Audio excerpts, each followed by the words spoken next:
We began with the Trump administration offering undocumented migrants free airline tickets and a $1,000 stipend if they self-deport. So CBS News White House reporter Willie James Inman joining us live outside the White House now.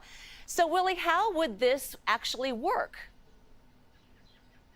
Hey there, Julia. Good to be with you on this Monday afternoon. Well, the Trump administration is looking to deport migrants this way in large part because it would save the government money. That's part of the thinking here. A Department of Homeland Security official explained that it costs about $17,000 to find and apprehend a migrant who is undocumented here in the United States and deport them. So this could potentially save the government thousands of dollars per person. And the president spoke about this earlier today. Listen. But what we thought we'd do is a self-deport, where we're going to pay each one a certain amount of money, and we're going to get them a beautiful flight back to where they came from, and they have a period of time. And if they make it, we're going to work with them so that maybe someday, with a little work, they can come back in if they're good people, if they're the kind of people that we want in our company, industrious people that could love our country. And if they're not, they won't.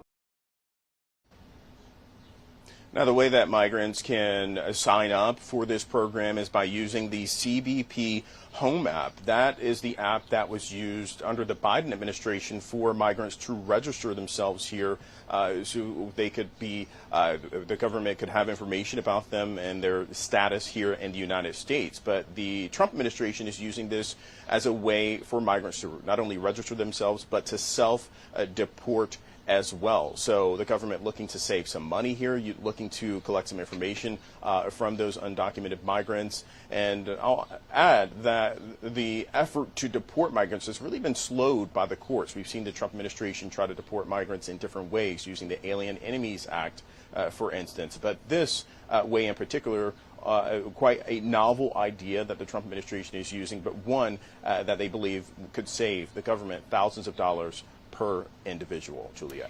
And Willie, President Trump is meeting with Canadian Prime Minister Mark Carney tomorrow. So what can we expect from that meeting? Yeah, that's right. This is the first face-to-face meeting following the Prime Minister's victory in the election there in Canada. So we anticipate that the two leaders will be able to get familiar with each other. We, of course, know the former Prime Minister, Justin Trudeau. Him and Trump had lots of face-to-face time. This will be that first face-to-face meeting with Prime Minister Carney and President Trump here at the White House. There's no shortage of things to talk about, including trade.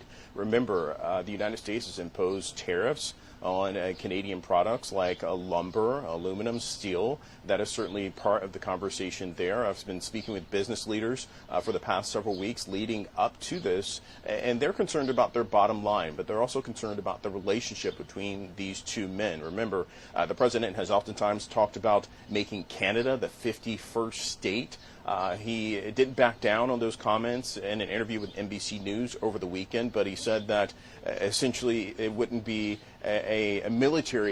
Canada wouldn't be taken by military force. He said he didn't think it would come to that. So perhaps still a joke there, talking about Canada being the 51st state, but still nonetheless this important meeting between Canada and the United States happening here at the White House. The two friendly nations have been allied for quite some time, so we'll have to wait and see what comes out of that meeting. But no shortage of topics to talk about here in the Oval Office when those two leaders sit down tomorrow. Willie James Inman. Willie, thank you so much.